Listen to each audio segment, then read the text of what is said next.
अरे ये सखी का हो सखी?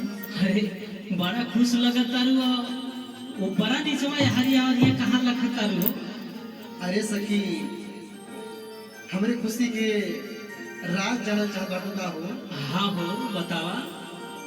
तो सुना सुनावा। अरे कौनी वरिया आई है भी, अरे कौनी वरिया आई है भी, अरे कौनी वरिया आई है भी, अरे कौनी वरिया आई है भी, अरे कौनी वरिया आई है भी, अरे कौनी वरिया आई है भी, हर सुबना बोलै हो बटरिया कौनी वरिया आई है भी,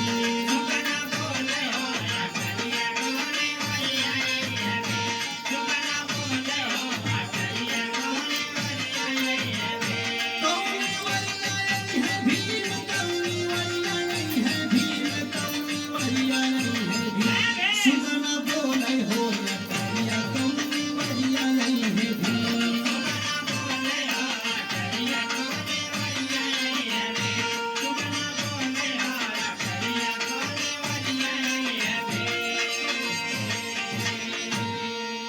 ए सखी हाँ हो सखी। जानत बाटू काहे घर बाटी? काहे हो? सुना सुनावा।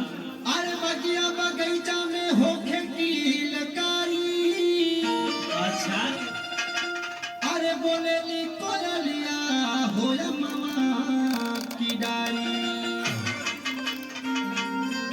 अरे बहे पूरा मैया सखी हो मात वाली, अरे खेतवा सिवनवा भइले हरियाली, हरे रहिया ढूंढे मोर नजरिया कौनी वरिया आई है भी,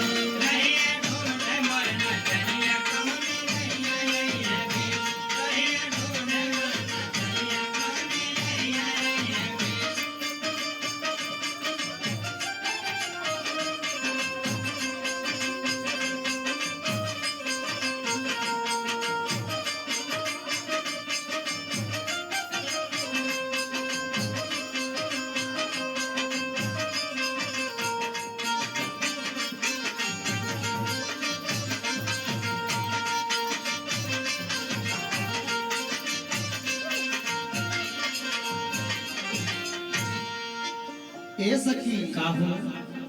आगे सुना हो। सुनावा। अरे आजू के दिनवा हो लागे मान भावन, अरे दुआरा अंगनवा हो लागे सुहावन, भाई तो बात सही बात है। अरे बैठी दुआरिया पे रहिया निहारी, अरे भीम आई है रथवा से कई के सवारी, अरे नैना जो है हो डगरिया कौनी वरिया आई है भी,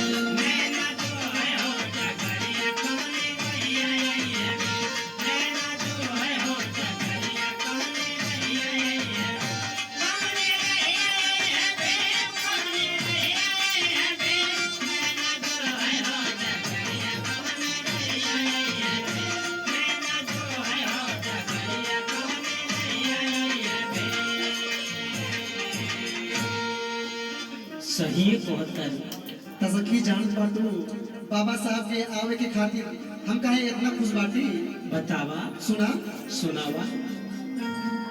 अरे रग रग में हमरे बसे हो भीम बाबा,